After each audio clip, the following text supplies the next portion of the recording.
Hello friends, welcome in my channel. तो आज हम डिस्कस करेंगे पैथोलॉजी का एक टॉपिक गैस्ट्रेशन और एक्सिसिस, है ना। ये एक टॉपिक है, मतलब कि इसमें क्या होता है कि जो प्रेगनेंसी होती है कहाँ कंसीव हो जाती है, हमारे फेलोपियन ट्यूब में या फिर उसके आसपास में, मतलब कि वो यूट्रस में प्रॉपरली कंसीव ना होके इधर उधर कंसीव हो जाती है। तो इसमें हम सबसे पहले देखते हैं इंट्रोडक्शन क्या है। An ectopic pregnancy is a complication of pregnancy in which the embryo implants outside to normal uterine cavity।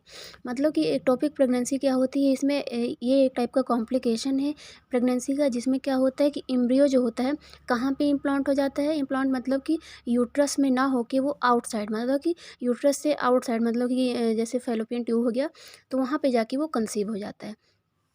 फिर क्या है, most ectopic pregnancy occur in the fallopian tube. मतलब कि जैसे कुछ भी, जैसे कि एक्टोपिक से ही समझ में आ रहा है कि आउटसाइड, है ना।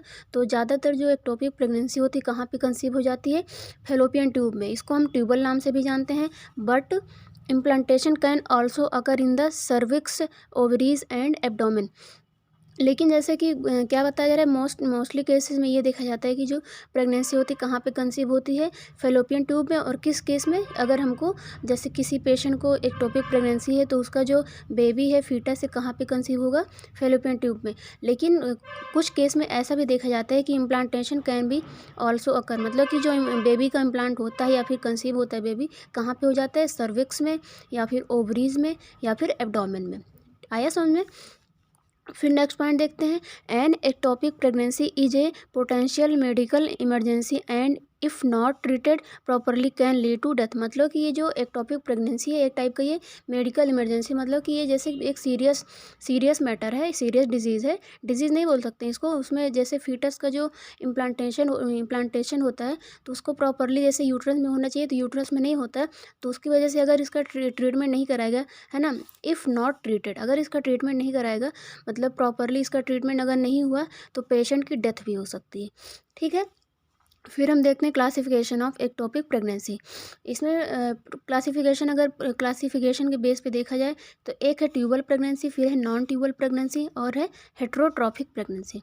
अब इसमें देखो, ट्यूबल प्रेगनेंसी में क्या होता है, इन फेलोपियन ट्यूब प्रेगनेंसी, मतलब ट्यूबल का मतलब है कि अगर जो बेबी का फीटस का जो इम्प्लांटेशन अगर हमारे जैसे फेलोपियन ट्यूब में होता है तो उसको हम किस नाम से जानेंगे, ट्यूबल फेलोपियन ट्यूब प्रेगनेंसी या फिर ट्यूबल प्रेगनेंसी। फिर है नॉन ट्यूबल प्रेगनेंसी। इसमें क्या होता है, 2% प्रेगनेंसी अगर इन ओवरी, सर्विक्स और इंट्रा एब्डोमिनल। मतलब कि नॉन ट्यूबल प्रेगनेंसी में क्या देखा जाता है, 2% तक चांस होता है कि ये जो प्रेगनेंसी है कहाँ पे कंसीव होती है, ओवरी में हो सकती है या फिर सर्विक्स में या फिर इंट्रा एब्डोमिनल रीजन में। फिर है थर्ड पॉइंट, हेट्रोट्रॉफिक प्रेगनेंसी। इसमें क्या होता है, there are two fertilised egg, one outside in uterus and other is inside. मतलब कि हेट्रोट्रॉफिक, जैसे हेट्रो से ही समझ में आ रहा है, हेट्रो मतलब डिफरेंट होता है ना, डिफरेंट मतलब अलग अलग होता है। तो इसमें क्या होता है, दो टाइप में, जैसे कि इसमें जो फर्टिलाइज्ड एग होते हैं, जैसे नॉर्मली तो एक ही फर्टिलाइज्ड एग होना चाहिए, लेकिन इसमें फर्टिलाइज्ड एग दो हो जाते हैं। और इसमें क्या होता है, एक एग जो होता है वो यूट्रस में कंसीव होता है, इम्प्लांट होता है, और दूसरा क्या होता है, यूट्रस के बाहर हो जाता है। फिर चौथा क्या है, परसिस्टेंट एक्टोपिक प्रेगनेंसी। इसमें क्या होता है, कंटिन्यूएशन ऑफ, यहाँ पे दो बार हो गया है कंटिन्यूएशन ऑफ, इसमें एक कट कर देते हैं, continuation of tropho trophoblastic growth after a surgical intervention to remove an ectopic pregnancy.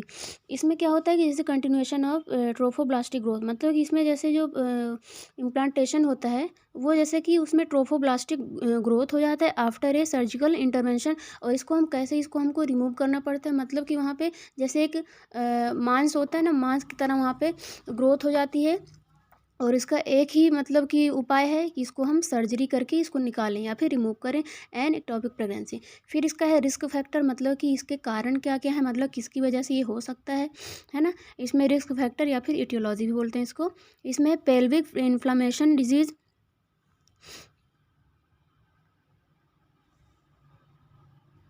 इसमें पेल्विक इन्फ्लामेटरी डिजीज़ होना चाहिए ना, जैसे कि यहाँ पे स्पेलिंग थोड़ा मिस्टेक है, इन्फ्लामेटरी होगा यहाँ पे, पेल्विक इन्फ्लामेटरी डिजीज़। जैसे कि जो पेल्विक रीजन हमारा अगर वहाँ पे इन्फ्लामेशन कॉज हो जाता है ना, या फिर इन्फ्लामेटरी कोई डिजीज़ है, तो उसकी वजह से ये एक्टोपिक प्रेगनेंसी होने का चांस रहता है। फिर है यूज़ ऑफ IUD। फिर है इनफर्टिलिटी, जैसे कि इसमें क्या होता है कि जैसे इसमें IUD का मतलब क्या होता है, इंट्रा यूटेराइन डिवाइस, ठीक है। फिर है इनफर्टिलिटी, जैसे कि अगर मान लो कोई जैसे कंसीव नहीं कर पाता, इनफर्टिलिटी मतलब कि वो जैसे बेबी कंसीव नहीं कर पाता, तो उस केस में जैसे कि ये होता है एक्टोपिक गेस्टेशन। मान लो कि जैसे वुमेन है वो कंसीव नहीं कर पाती, इनफर्टिलिटी है उसके अंदर, लेकिन अगर किसी भी वजह से वो कंसीव कर भी लेती है, तो वो ये उसमें ये एक्टोपिक गेस्टेशन या फिर एक्टोपिक प्रेगनेंसी देखने को मिलता है। फिर है ट्यूबल सर्जरी। मान लो कि जैसे किसी भी वजह से अगर हम ट्यूबल सर्जरी मतलब फैलोपियन ट्यूब की सर्जरी कराते हैं, तो उस केस में उसके सर्जरी के बाद अगर कंसीव करता है बेबी को, तो उस केस में भी एक्टोपिक प्रेगनेंसी होने का चांस रहता है। फिर देखते हैं इंट्रा यूटेराइन सर्जरी, जैसे कि यूट्राइन जैसे यूट्रस का जो इंट्रा पार्ट होता है ना, उसकी सर्जरी कराने के बाद भी ये केस देखने को मिल सकता है। फिर है कॉन्ट्रासेप्शन फेल्योर। मान लो कि कॉन्ट्रासेप्शन का मतलब क्या हो गया, जैसे कि कोई पिल मतलब पिल्स ले रहे हैं ना, पिल्स क्या ले रहे हैं, गर्भ हिंदी में बोलेंगे गर्भ निरोधक। जैसे कि कोई पिल्स ले रहे हैं, ठीक है, पिल्स तो किस लिए ले रहे हैं कि मतलब कि कंसीव ना हो, लेकिन अचानक से एक्सीडेंटली ये जो बच्चा है कंसीव हो जाता है ना, मतलब कि उसका जो कॉन्ट्रासेप्शन है वो फेल हो जाता है, तो उस केस में भी गेस्टेशन प्रेगनेंसी देखने को मिलेगा, ectopic pregnancy. Previous ectopic pregnancy, मान लो कि प्रीवियस एक्टोपिक प्रेगनेंसी मतलब कि अगर जैसे कि प्रीवियसली उसको मतलब पहले भी एक बार अगर एक्टोपिक प्रेगनेंसी हो गया है, तो अगर उसके बाद भी फिर होने का दोबारा चांस रहता है। फिर है प्रीवियस इंड्यूस्ड एबॉर्शन। इसमें क्या होगा, जैसे कि एबॉर्शन करवाते हैं ना, एबॉर्शन करवाए हैं इसके पहले, तो अगर एबॉर्शन के बाद फिर जैसे कि जैसे कंसीव करना चाहते हैं, तो उस केस में अगर कंसीव हो भी जाता है, तो उस केस में भी एक्टोपिक प्रेगनेंसी होने का चांस रहता है। आई होप आपको समझ में आ रहा होगा। फिर है मोड ऑफ टर्मिनेशन।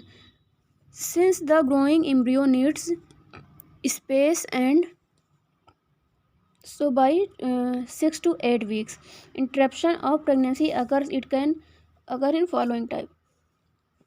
जैसे कि इसमें क्या होता है मोड ऑफ टर्मिनेशन, जैसे कि since the growing embryo needs, जैसे कि अगर कोई एम्ब्रियो है वो अगर ग्रो कर रहा है, तो उसको नीड क्या चाहिए, उसको किसकी ज़रूरत पड़ती है, स्पेस की, है ना।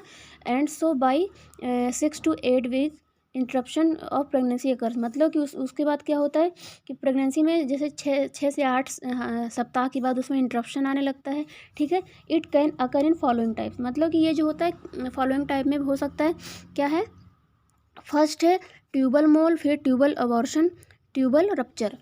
इसमें ऐसे होता है, देखो क्या है, in this repeated small haemorrhage in chorio capsularis space separate in villi from their attachment forming tubal moles.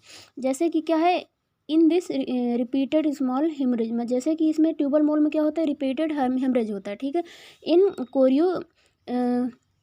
Chorio capsularis space, जैसे कि हमारे यूट्रस में कोरियो एक कैप्सुलरिस स्पेस होता है, वहाँ पे जैसे कि हिमरेज हो जाता है ना, हिमरेज मतलब वहाँ पे ब्लीडिंग होती है, इंटरनल ब्लीडिंग होती है, स्पेस सेपरेट द विलाई, जिससे कि वहाँ पे जो स्पेस होता है वो विलाई से, विलाई मतलब हेयर लाइक ग्रोथ होता है, वो वहाँ से सेपरेट हो जाता है from their attachment forming tubal mole. जैसे कि अगर विलाई जो होता है कोरियो कैप्सुलरिस से अगर मतलब कि वहाँ से सेपरेट हो जाता है, अलग हो जाता है, तो उस केस में देखने को मिलता है कि वहाँ पर ट्यूबल मोल्स जैसे सिचुएशन आ जाती है। फिर है ट्यूबल एबॉर्शन। इसमें क्या होता है, the ovum is separated from its attachment. जैसे कि क्या होता है ट्यूबल एबॉर्शन मतलब कि ओवम जो होता है वो सेपरेट हो जाता है, कहाँ से, मतलब कि फ्रॉम इट्स अटैचमेंट। जैसे जो ओवम होता है वो हमारे ट्यूब से, फैलोपियन ट्यूब से सेपरेट हो जाता है from its attachment leading to haemorrhage. उसके बाद क्या होता है कि हेमरेज हो जाता है, हेमरेज मतलब ब्लीडिंग होती है, इंटरनल ब्लीडिंग होती है। The capsule gives way resulting in escape of blood into tubal. उससे क्या होता है कि वहाँ पे हमारा जो ट्यूब है, फैलोपियन ट्यूब है, वहाँ पे ब्लीडिंग स्टार्ट हो जाती है, ल्यूमन कॉजिंग ट्यूबल एबॉर्शन। उसके बाद क्या होता है कि वहाँ पे जो ल्यूमन होती है वो क्या कॉज करती है, ट्यूबल एबॉर्शन, मतलब कि ट्यूब में जो प्रेगनेंसी कंसीव हुई है वो उसका अबॉर्शन हो जाता है। फिर है tubal rupture. It is common in isthmic interstitial implantation. The chorionic villi erode the isthmal walls, causing its distension and erosion of large arterioles, forming a vent through which the ovum may be completely or partially expelled out. इसमें क्या होता है, tubal rupture. Tubal rupture जैसे नाम से ही clear हो रहा है, जो हमारा फेलोपियन ट्यूब होता है वो रप्चर हो जाता है ना. It is common in isthmic interstitial implantation. इसमें क्या होता है, इस्थमिक इंटरस्टिशियल इम्प्लांटेशन होता है.